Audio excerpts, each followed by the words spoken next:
परमात्मा प्राप्ति का परम साधन नाम है। हमें केवल एक नियम लेना है, निरंतर नाम जप करने का।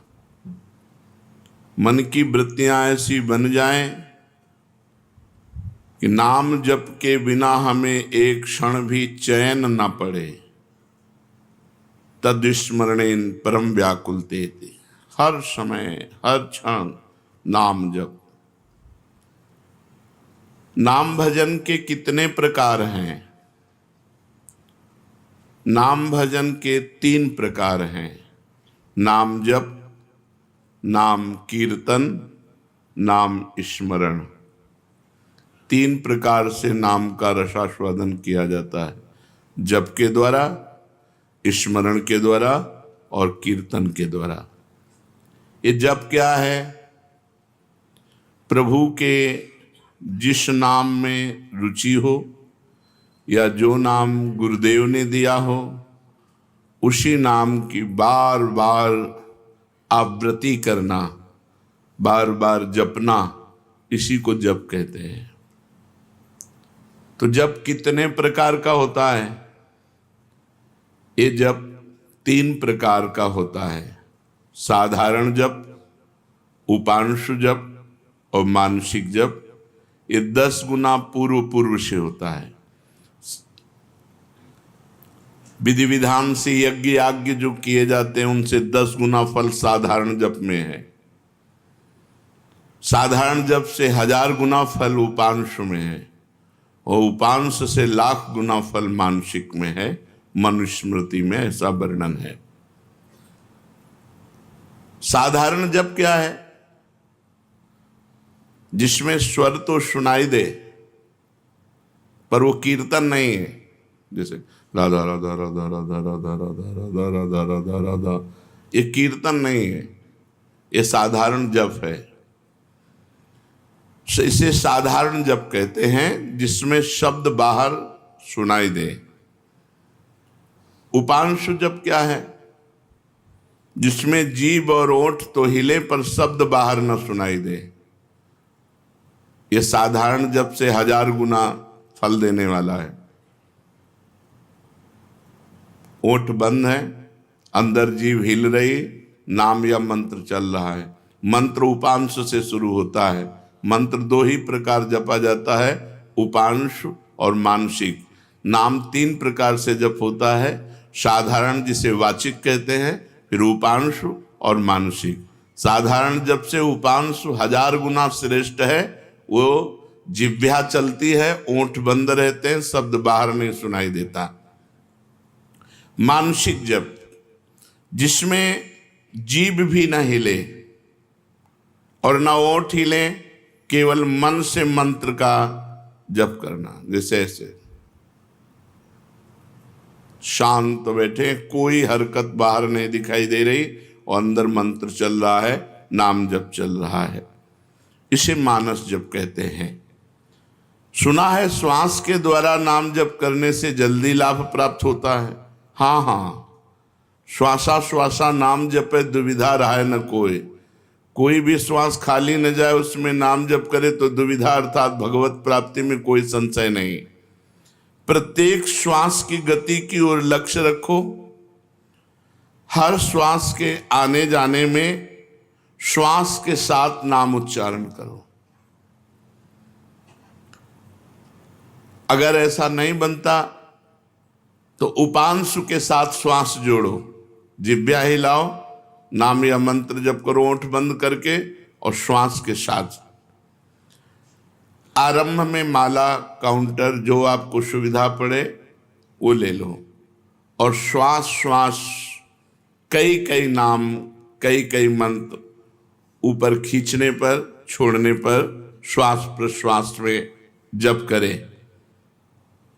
धीरे धीरे मन लगने लगता है, क्योंकि बिना मन के छूट जाएगा श्वास।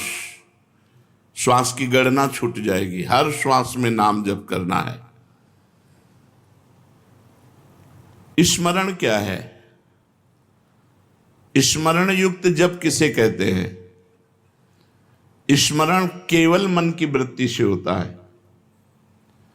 जिस जप में नाम लिखा जाता है, नाम साक्षात दिखाई देता है, सुनाई देता है, उसे स्मरण कहते हैं। पूरी स्मृति में नाम या मंत्र विराजमान है, आप उसी में डूब कर जप कर रहे हैं, ये केवल मानसिक होता है।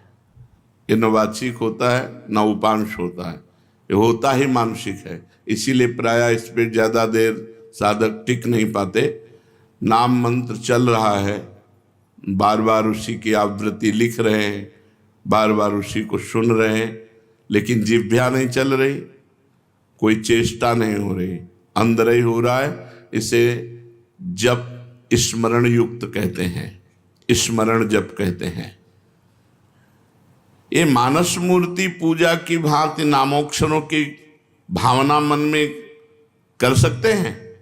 हाँ, कर सकते हैं। जैसे श्री राधा वल्लभ लाल जी की रूप माधुरी सामने है, अब उनके मस्तक पर लिख रहे हैं मंत्र, उनकी छाती पे लिख रहे हैं, उनकी बाजुओं पे लिख रहे हैं, उनके चरणों में लिख रहे हैं, और बार बार जहाँ मन आया पूरे श्रीअंग का दर्शन करते हुए वहीं बार बार मंत्र लिख रहे हैं, बार बार नाम लिख रहे हैं। मानस मूर्ति की पूजा की भांति आपको लाभ देगा। क्या नाम अक्षरों की आवृत्ति का और कोई उपाय है? हाँ, मन की रुचि के अनुसार आप आकाश में कर सकते हो, आप हृदय में अपने कर सकते हो, आप अपने मस्तक पे कर सकते हो। मस्तक पे बार बार लिख रहे हैं अपने अंदर से, या आप अपने हृदय में लिख रहे हैं, या सामने बाहर लिख रहे हैं, जैसे आपकी रुचि बने। या आप नाम के पूरे गहने पहना दीजिए ठाकुर जी को। चरणों में नूपुर तो नूपुर की जगह नाम मंत्र, बाजुओं में बाजूबंद तो बाजूबंद की जगह नाम मंत्र, कुंडल की जगह नाम मंत्र, तिलक की जगह नाम मंत्र हम बार बार लिख रहे हैं। ऐसे जैसे भी बने, अंदर से लिखते हुए नाम का स्मरण करना बहुत जोर का लाभ प्रदान करता है। तो नाम जप, नाम स्मरण, नाम कीर्तन। नाम कीर्तन में गगन भेदी स्वर होना चाहिए। उच्च स्वर स्तंभद सर्वदैव, ऊंचे स्वर से कीर्तन होना चाहिए। जितना उच्च स्वर से होगा उतना ही कीर्तन लाभ देगा। कीर्तन कितने प्रकार के होते हैं? अकेले भी ताली बजाते हुए भगवान नाम कीर्तन होता है। आर्त भाव से अकेले पुकारते हुए ताली बजा रहे भगवान के नाम का कीर्तन, या कई लोग मिलकर के भगवान नाम कीर्तन कर रहे हैं, भगवान का गुण कीर्तन कर रहे हैं, मृदंग है, मंजीर है, ढफ आदि वाद्य बजाते हुए कई लोग मिलकर भगवान के नाम का कीर्तन, गुण कीर्तन। संकीर्तन का क्या प्रभाव है? जहां तक नाम पहुंचेगा वहां तक निष्पाप कर देगा। जिनके कानों में, पशु पक्षी जिनके भी कानों में नाम ध्वनि, गुण ध्वनि पहुंची, गुण ध्वनि चतुरासी जी, जैसे आप चतुरासी जी गायन करते हैं, ये गुण ध्वनि है, महिमा ध्वनि है। नाम ध्वनि, नाम कीर्तन, राधा राधा राधा, ये जहां तक जिसके कानों में पहुंचेगी, पशु पक्षी चिड़िया सबके पाप को नष्ट कर देती है। इसीलिए इसे उच्च स्वर में गाया जाता है, नाम कीर्तन। यहां तक कि जड़ वृक्ष भी पवित्र हो जाते हैं, वो जगह पवित्र हो जाती है जहां नाम कीर्तन होता है। ये तो हम समझ गए। अब हर समय नाम जप कैसे हो? भगवान के नाम में महत्व बुद्धि होने से, अपनी भूल पर पश्चाताप होने पर, मैं क्यों भूल गया इतने सेकंड नाम, और बार बार नाम की आवृत्ति अभ्यास करने से, अभ्यास की कमी के कारण, महत्व बुद्धि ना होने के कारण, भूल जाने पर पश्चाताप ना होने के कारण आपका भजन छूटता है। पूर्ण विश्वास करो, इसी नाम से सब कुछ हो जाएगा।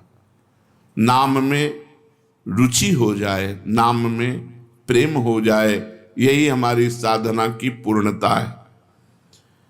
विश्वास और प्रेम ही भजन है। भजन क्या है? विश्वास और प्रेम। नाम में रुचि और विश्वास है कि इसी नाम जप से सब कुछ हो जाएगा। नाम में ही विश्वास और नाम में ही रुचि, इसे ही भजन कहते हैं। और भजन करते हुए भी यदि भजन में रुचि नहीं हो रही तो 10 नामापराधों में कोई एक अपराध बन रहा है, उससे बचना चाहिए। पहला, संत पुरुषों की निंदा। ये बड़े बड़ों से बन जाता है। जिनको अपनी साधना का गर्व होता है उनसे जरूर बन जाता है अपराध। वो दूसरे को लघु समझते हैं, हे समझते हैं। और जहाँ साधना इस बात की है कि सबको अपना भगवान मानना है, वासुदेवा सर्वम, सबको भगवान मानना है। मैं सेवक सचराचर रूप स्वामी भगवंत, मैं सेवक हूँ, चराचर जगत मेरा भगवान है। लेकिन अपराध तभी बनता है जब अपने को बड़ा भजनानंदी, बड़ा साधक, बड़ा तपस्वी, बड़ा संत मान लेते हैं तो फिर अपराध बनने लगता है। या हम किसी संत में दोष दर्शन करते हैं तो अपराध बनने लगता है। देखो, एक संतों की स्थिति होती है। कुछ स्थितियां ऐसी संतों की होती जिनको देखकर आपको लगेगा ये पूरे संसारी हैं, लेकिन वो संसारी नहीं है, वो बड़े भागवतिक हैं। हम बाहरी स्थितियों से नहीं समझ सकते हैं। पूज्य स्वामी श्री अनंग बोधाश्रम स्वामी जी महाराज दिगंबर रहते, गंगा जी के किनारे 12 महीना कष्ट सहते। और जब वहाँ खेत करने वाले जो तरबूज की खेती, सब्जी की खेती गंगा किनारे करते हैं, वो जब आते तो उनके पीछे लग जाते हो, कहते सुनो थोड़ी तमाकू दे दो, थोड़ी तमाकू दे दो। जहाँ धर्म सम्राट कर पाते, ये साष्टांग दंडवत जिनको करते थे, प्रभुदत्त ब्रह्मचारी जी भगवान मान के आराधना करते थे, वो महापुरुष वो कहते स्वामी जी तुम रोज मांगते हो, हम गरीब आदमी कहाँ से तुम्हें दें? अरे बोले थोड़ी दे दो यार। अब आप कैसे पहचानोगे कि किस कोटि का महापुरुष है? अगर आप उनकी इस चेष्टा को देखेंगे तो आपकी अश्रद्धा ना हो जाएगी? यार तमाकू, थोड़ी तमाकू के लिए इनके पीछे ढूंढ। और ऐसे महापुरुष के बड़े बड़े महापुरुष साक्षात चरणों में लौटते। संतों की बाहरी चेष्टाएं कुछ ऐसी हो सकती हैं जो हमारी समझ के परे हों, तो उन्हें केवल नमस्कार करें। पहला नामापराध है संतों की निंदा करना, सत्पुरुषों की निंदा करना। ये नियम ले ले, हमें किसी संत की निंदा नहीं करनी। और संत चाहे 1000 वर्ष से तपस्या कर रहे हो, चाहे आज दीक्षा लिया हो, शालिग्राम भगवान चाहे 100 वर्ष से सेवित हो, चाहे अभी विराजमान हो, वो बराबर होते हैं। जब पारस ने स्पर्श कर दिया तो चाहे 100 वर्ष पुराना सोना हो, चाहे अभी का सोना हो, वो तो सोना सोना ही है। ऐसे ही संत संत हैं, कभी किसी साधक के प्रति भावना नहीं तो कल का छोरा है, नहीं नहीं। वैसे भी सब में भगवान विराजमान है, संपूर्णतया भगवान ही सब, वासुदेवा सर्वम ही। तो फिर संत वेश है तो हमें नमन करना चाहिए, हमारे नेत्र सबको नमन करे। अगर किसी को छोटा मानते हैं तो दोष दर्शन हो जाएगा। सब में भगवान है। तृणादपि सुनीचेन तरोरिषेष्मणा। नाम जापक, नाम कीर्तन करने वाला कैसा होना चाहिए? तृणादपि सुनीचेन। क्यों? क्योंकि अगर ऐसा भाव नहीं तो निंदा किसी न किसी की करेगा और नामापराध नाम में रुचि नहीं होने देगा, नाम जपने में बाधा पहुंचा देगा। इसलिए सबसे पहला है संत अपराध, भक्त अपराध। भक्तों की निंदा, संतों की अवहेलना ऐसा है कि बड़े से बड़े तप को एक क्षण में नष्ट कर दे। भक्तन निंदा अति बुरी भूल करे जिन कोय, किए सुकृत बहु जन्म के क्षण में डारे खोए। एक क्षण में बहुत जन्मों के पुण्य नष्ट हो जाएंगे, एक जन्म की कौन बात कहे। इसलिए डरो, भक्तन के अपराध से डरपत रहो। ध्रुवदास जी ने कहा है। शांत, कोई आके गाली दे जाए, 1-2 थप्पड़ भी मार जाए तो राधे राधे, हमारे भगवान हमारी परीक्षा ले रहे हैं, हमारे भगवान आकर के हम पर कृपा कर रहे हैं। यही भाव रखो। तृणादपि शुनिचेन, मैं भी तो संत हूँ, नहीं मैं नीच हूँ, मैं अधम हूँ, और सब संत हैं, सब भगवान के स्वरूप हैं। ऐसा मानने वाले से कभी अपराध ही नहीं बनता।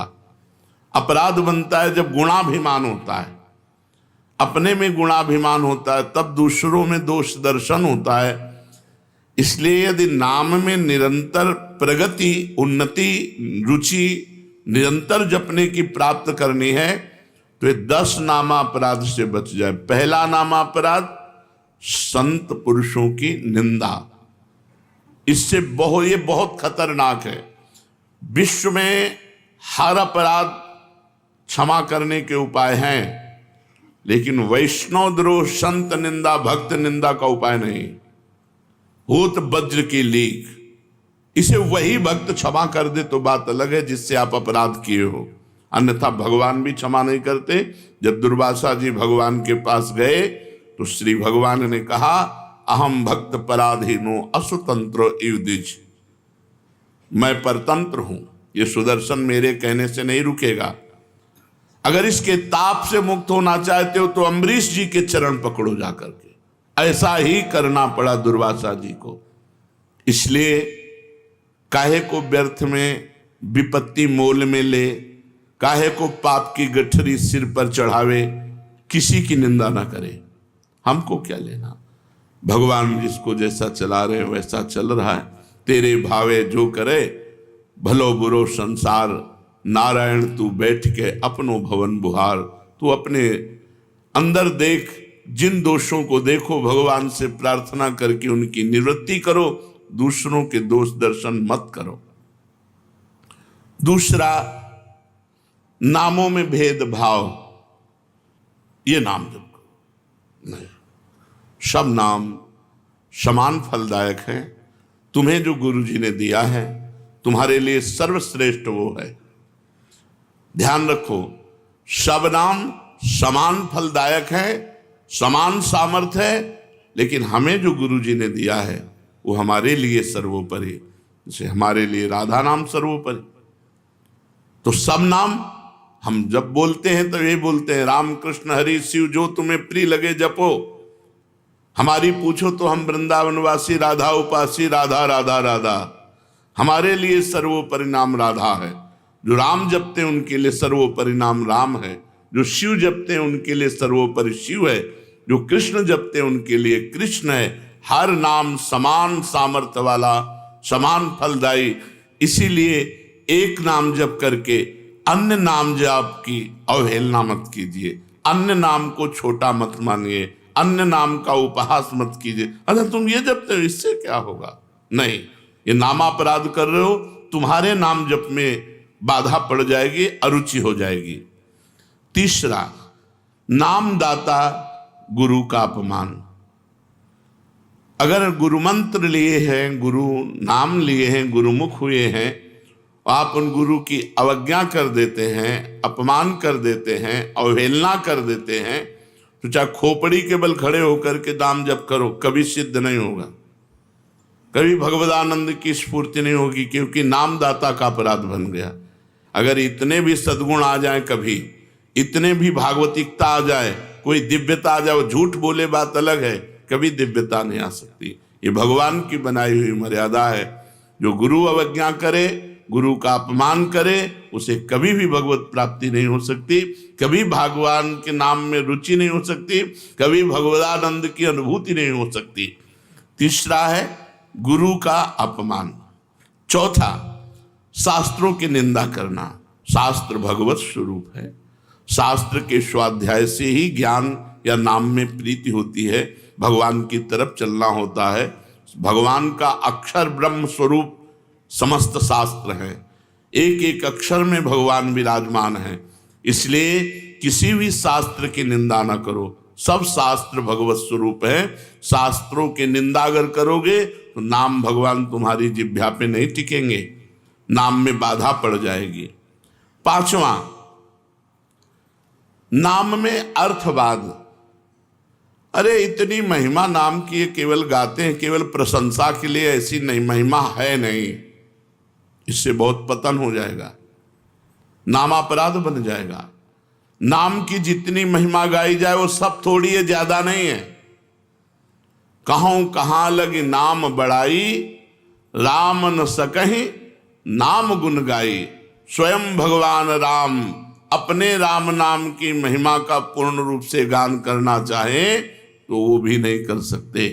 इतनी महिमा नाम की है कि स्वयं नामी यदि नाम की महिमा का यथार्थ में पूर्णतः गान करना चाहे तो वो भी नहीं कर सकता। तो जो ऋषि मुनि संत महात्मा जितने हुए नाम जापक, वो जो वर्णन करते हैं वो यथार्थ सत्य है, लेकिन पूर्ण नहीं है। पूर्ण तो भगवान भी नहीं नाम की महिमा का गान कर सकते, इतनी अपार महिमा नाम की है। इसलिए नाम में अर्थवाद कि अरे ये तो नाम की रोचकता के लिए इतनी प्रशंसा कर दी गई है, वैसे वस्तुतः ऐसा है नहीं, ऐसा सोचना ये नामापराध है। छठा, नाम का सहारा लेकर के पाप करना। कोई पाप कर्म कर रहे, अरे नाम जप लेंगे उससे नष्ट हो जाएगा। पीछे आपने सुना है कि जो नाम के बल से पाप करते हैं उनको अवश्य नरक मिलता है, क्योंकि नाम अबलो नशानी अब नान से हो, आज तक किया अब नहीं करूंगा, जपो सब पाप नष्ट हो जाएंगे। लेकिन ये उत्साह रख कर पाप करना कि चलो मैं शाम के खूब राधा राधा रट लूंगा, हर नाम एक नाम में जितनी सामर्थ्य उतना कोई पाप कर ही नहीं सकता, तो मैं मनमानी पाप करूं और शाम के नाम जप करूं, नहीं, तुम्हें नरक की प्राप्ति होगी। तुम नामापराध कर रहे हो, नाम का सहारा लेकर पाप करना। सातवां, धर्म व्रत यज्ञ आदि के साथ नाम की तुलना करना, किसी और साधन से नाम की तुलना करना। नाम अद्वितीय साधन है, नाम के समान कोई भी साधन नहीं है। चाहे यज्ञ हो, चाहे व्रत हो, चाहे दान हो, चाहे तीर्थयाटन हो, नाम के समान नहीं है। इसलिए नाम के बराबर कि भाई तुम नाम जप कर रहे हो, हम गंगा नहा के आ रहे हैं, तुम नाम जप कर रहे हो, हम अमुक धर्म कार्य करके आ रहे हैं, तुम नाम जप कर रहे हो, हम अमुक व्रत कर रहे हैं, हम तो 108 यज्ञ कर रहे हैं, तो नाम जापक की बराबरी किसी से नहीं हो सकती। नाम की समानता धर्म व्रत यज्ञ आदि के साथ तुलना करना। नाम जापक जब गंगा जी को स्पर्श करता है तो गंगा जी निष्पाप हो जाती है, गंगा जी निष्पाप हो जाती, गंगा पापम, गंगा जी पाप का नाश करते हैं। लेकिन जब नाम जापक गंगा जी का स्पर्श करता है तो गंगा निष्पाप हो जाती है। इसलिए धर्म व्रत यज्ञ आदि के साथ नाम की तुलना करना ये नाम का सातवां अपराध है। आठवां, हरि निंदक, हरि विमुख, अवहेलना करने वाले भक्तों की, उन अश्रद्धालुओं को जो सुनना नहीं चाहते, जो भक्तों की निंदा करते, भगवान की निंदा करते हैं, ऐसों को नाम का उपदेश करना।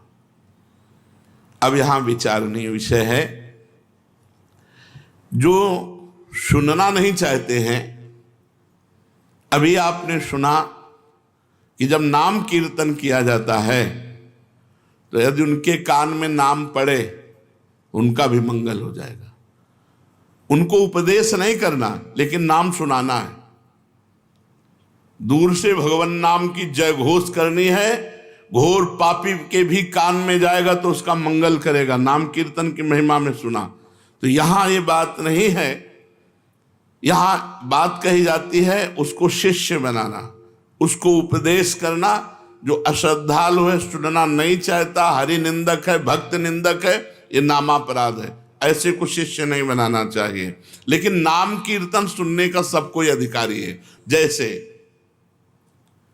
जगाई और मधाई, ये मांस मदिरा आदि सबसे युक्त पुरुष, घोर दुष्ट स्वभाव, भक्त को देख करके ही गाली देना और उनका उपहास करना। तो हरिदास जी ने कहा नित्यानंद महाप्रभु से, छोड़ो इनके समीप भी नहीं चलना, ये मोहल्ले में उनका तंबू लगा हुआ है, शिविर लगा हुआ है, चलोगे ठीक नहीं है। काहे को मधुमक्खी के छत्ता पे ईंट मारे, वो भनभना के तुम्हारे ऊपर ही आएंगी। तो नित्यानंद महाप्रभु ने कहा अधिकारी तो यही है, ऐसे लोग ही अधिकारी हैं हरिनाम के, जो घोर पापाचरण में रत हैं। उनके कान पर यदि हरिनाम जाएगा तो उनका भी मंगल हो जाएगा। जाके महामंत्र का उच्चारण किया, परिणाम वही हुआ जैसे बर्रा के छत्ता में कोई ईंट मार दे। शराब के नशे में थे, एक घड़ा उठाया और फेंक के मारा तो नित्यानंद महाप्रभु के सर पर लगा और रक्त स्राव होने लगा। भगवान नाम उच्चारण करते हुए ये प्रहार उनको सहना पड़ा। उनके लिए जब सूचना मिली चैतन्य महाप्रभु को तो भगवद आवेश में आ गए और सुदर्शन चक्र का स्मरण किया। सबने प्रार्थना करी, नित्यानंद महाप्रभु चरणों में लौट गए, प्रभु आपका अवतार दुष्टता का नाश करने के लिए, दुष्टों का नाश करने के लिए नहीं, प्रभु ये आपके विशेष दया पात्र है, कृपा पात्र है।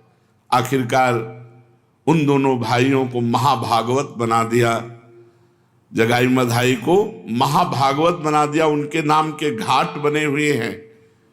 तो भगवान नाम सुनने का अधिकारी सब कोई है, लेकिन भगवान नाम की दीक्षा का जो हरिनिंदक है, भक्त निंदक है, अश्रद्धालु है, ऐसे को यदि नाम उपदेश किया जाए तो नामापराध लगता है। 9वां, इतनी नाम की महिमा सुनी और फिर भी नाम जप नहीं किए, ये नामापराध है। ये 9वां नामापराध है, नाम की महिमा सुनकर नाम में प्रेम ना करना, नाम की महिमा सुनकर नाम जप ना करना। इतनी महिमा सुनी, भगवान ने इतनी कृपा करी कि नाम की महिमा सुनवाई और आप नाम जप में नहीं लगे, अब आप अपराधी हो, आपको दंड मिलेगा। 10वां, मैं मेरे में फंसे रहना और भोगों से प्रेम करना और नाम का विस्मरण कर देना। नाम गुरु जी ने दिया, जपने की प्रेरणा की, मैं मोर तोर तैसी माया में फंसे रहे, भोगों में फंसे रहे, तुम्हारी दुर्गति पक्की होगी। ये 10 नामापराधों से यदि बच जाए तो नाम जप और नाम कीर्तन में आसक्ति हो जाएगी, नाम में प्रेम हो जाएगा। यदि हमें नाम में प्रेम नहीं हो रहा तो देख लो इन 10 नामापराधों में कोई एक अपराध बन रहा है। पहला, संत पुरुषों की निंदा। दूसरा, नामों में भेदभाव। तीसरा, गुरु का अपमान। चौथा, शास्त्र निंदा। 5वां, हरिनाम में अर्थवाद। 6ठा, नाम का सहारा लेकर पाप करना। 7वां, धर्म व्रत यज्ञादि के साथ नाम की तुलना करना। 8वां, अश्रद्धालु हरि विमुख और सुनना ना चाहने वालों को भी नाम का उपदेश करना। 9वां, नाम का महत्व सुनकर भी नाम में प्रेम ना करना। 10वां, मैं मेरे तथा भोगादि विषयों में लगे रहना। ये 10 नामापराध हैं। अब आज हमको पता चला 10 नामापराध हैं, इनमें हमसे कई नामापराध हो गए, तो उनसे कैसे छूटे? तो प्रश्न है, नामापराध यदि बन जाए तो उससे छूटने का उपाय क्या है? नामापराध यदि बन जाए तो उससे छूटने का उपाय क्या है? तो कहते हैं कि नामापराध को छुड़ाने के लिए नाम ही है। पश्चाताप करते हुए नाम जप करो, वो नामापराध को भी मिटा देगा। अपनी भूल को, अपनी गलती को बार बार दोहराओ, मेरे से ऐसा क्यों हो गया, हे भगवान ऐसा नहीं होना चाहिए था, राधा राधा राधा राधा, वो भस्म हो जाएगा। अंदर जलन होना, पश्चाताप होना, अपनी भूल स्वीकार करना और नाम जप करना, तो नाम जप से ही और पश्चाताप से ही आपका नामापराध नष्ट हो जाएगा। नाम आश्रय से चमत्कारी लाभ होने का क्या उपाय है कि हमारे जीवन में चमत्कार होने लगे? ऐसा कोई उपाय बताइए। चमत्कारी लाभ, भाई नाम स्वयं में चमत्कार है। एक बार श्री ज्ञानदेव जी और नामदेव जी ब्रजमंडल में परिक्रमा के लिए आदि आदि दर्शन के लिए, तो महायोगी ज्ञानदेव जी सूक्ष्म रूप धारण किया और कुएं में जाकर जल पियाए, पर अपनी प्यास बुझा ली। नामदेव जी से कहा आप, तो उनका हमारे पास तो योग है नहीं, नाम ही है, विट्ठल विट्ठल विट्ठल विट्ठल। तो कुएं से पानी ऊपर उठने लगा और समीप से आके बहने लगा और पीने लगे। नाम सर्व चमत्कारी, नाम सर्व चमत्कारी। कबीरदास जी के एक शिष्य जो आए थे उनसे शास्त्रार्थ करने, पद्मनाभ जी, वो जा रहे थे तो एक भीड़ लगी हुई थी। तो ऐसे कौतूहल बस देखा क्या बात है, तो एक आदमी आत्महत्या करने जा रहा था। उसे गलित कुष्ठ था शरीर में, तो पत्थर बांध करके वो गंगा जी में डूबकर मरना चाहता था। पद्मनाभ जी नजदीक गए, उनका ऐसा क्यों करना चाहते हो? बोले कोई प्यार नहीं करता, जिसको देखो मुझे घृणा की दृष्टि से देखता है और मेरा शरीर गलित कुष्ठ पी मवाद में नहीं जीना चाहता, इसलिए मैं आत्महत्या करना चाहता हूं। तो उनका डुबकी लगाओ, गंगा में खड़े हो, एक डुबकी लगाओ, राम देखो, अभी 2 डुबकी 3 डुबकी में एकदम फ्रेश शरीर। जब लौट कर गए तो कबीरदास जी से कहा कि बड़ी चमत्कार पूर्ण नाम की महिमा है। क्या?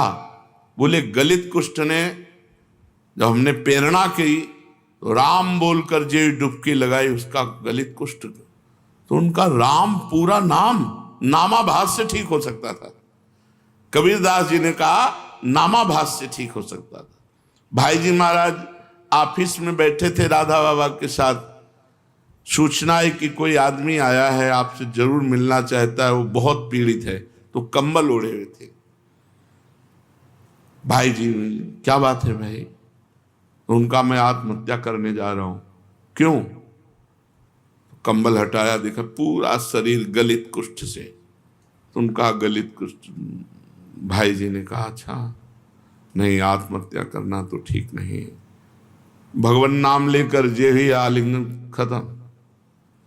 वासुदेव कुष्ठी का चरित्र है चैतन्य चरितावली में। चैतन्य महाप्रभु ने हरे कृष्ण कह के जे गले से लगाया। नाम का अद्भुत चमत्कार। पर छोटे मोटे चमत्कारों में प्रयोग करोगे तो सबसे बड़ा चमत्कार की सुमिर पवन सुत पावन नामू अपने बस कर राखे रामू, ये नहीं हो पाएगा। भगवान का साक्षात्कार नहीं हो पाएगा यदि अपने नाम का प्रयोग करोगे। भगवान का ये हमने जीवन में कई बार देखा है। भगवान नाम का अद्भुत चमत्कार, अद्भुत महिमा भगवान नाम की देखी। नाम में विश्वास हो, नाम को आदर बुद्धि के साथ जपो, नाम का चिंतन करते हुए नाम जपो, नाम को गुप्त रखो, जो चाहोगे हो जाएगा। नाम को गुप्त रखो। कितना जब संख्या करते हो? इसीलिए हम संख्या करते नहीं। सही ईमानदारी से अगर कोई हमें हाथ खड़ा करके पूछे कि तुम्हारी साधना क्या है, तो हम कह देंगे शून्य। शून्य के सिवा हमारी साधना कुछ नहीं है, क्यों कोई गणना नहीं है। कोई गणना हो कि ये है ये है ये है। अब जो दिनचर्या बन गई वो तो जैसे किसान की खेती वैसे हमारी दिनचर्या है। हम उसे साधना थोड़ी मानते हैं। जैसे किसान आदमी अपना सुबह से खुरपी फावड़ा लिया, अपने खेत में गया, दिन भर मेहनत की, शाम के खाया पिया, चैन से सो गया, अब उसे हम साधना माने? अब हमारा तो जीवन बचपन से यही रहा, तो हमारी तो किसानी यही है, हमारी खेती यही है। कोई गणना नहीं। अगर हमसे पूछा जाए आपकी साधना क्या है, तो हम कह देंगे शून्य। तो आप जी किससे रहे हो? मेरे बल सी वृंदावन रानी, महारानी जी के बल से जी रहे हैं। महारानी जैसे किसी को ये भ्रम हो कि इतने शिष्य हैं, इन सबको भगवत प्राप्त करा देंगे क्या? तो हम पोस्टमैन हैं। तुम्हारी बात लाडली जी तक, लाडली जी की बात आप तक, और हम अपने समेत सब ये लाडली जी के हैं। कई बार आपको कहा है कि अगर डिब्बा मोक्ष में ताव दे कि मैं 500 लोगों को पहुंचा दूंगा तो बेवकूफी है। उसका कनेक्शन इंजन से है, इंजन में 2 ही 4 लोग जाते हैं और डिब्बे में 100-200 लोग बैठ करके स्टेशन पहुंच जाते हैं। हमें डिब्बा, इंजन नहीं है कि तुम्हारे में क्या पावर है दिखाओ, तो शून्य है पावर। और पावर इतना है कि सैकड़ों को लाद के पहुंचा देंगे। वृंदावन धाम में बैठ के कहते हैं पावर की पूछो तो धाम में कह रहे हैं इससे ज्यादा सत्य प्रमाणित क्या हो गया। कोई कहते हैं कि भाई सत्य बोलना है तो मंदिर में बैठो, धाम में बैठ के कह रहे हैं कि लाडली जो तक सैकड़ों को पहुंचा सकते हैं। पावर की पूछो तो शून्य है, कनेक्शन की पूछो तो महान है। कनेक्शन से हम जा रहे हैं। कैसे पापी क्यों न हो हरिवंश नाम जो ले, अलक लड़ेती रीझ के महल खवासी दे। हरिवंश प्रताप ही जानत हैं, हरिवंश प्रबोध क्या प्रताप, श्री हरिवंश प्रताप नाम नौका निज केवग, भवसागर सुख तरत निकट हरिवंश जी। आवा भैया नाव में बैठ जा। बैठ गए किसकी? हरिवंश की नाव में। खेवैया वो हैं अपने बैठ के तरंगे देख रहे हो, निकुंज पहुंच गए। जिनको संशय है कि डिब्बा नहीं पहुंचा सकता तो इंजन में जगह नहीं है। आप ये पक्की बात समझ लो, इंजन में जगह नहीं है, डिब्बा में ही विश्वास करना होगा। और हमें डिब्बा तो अगर जगह न मिले तो ठस के बैठ जाओ, पहुंच जाओगे, इसमें चिंता न करो।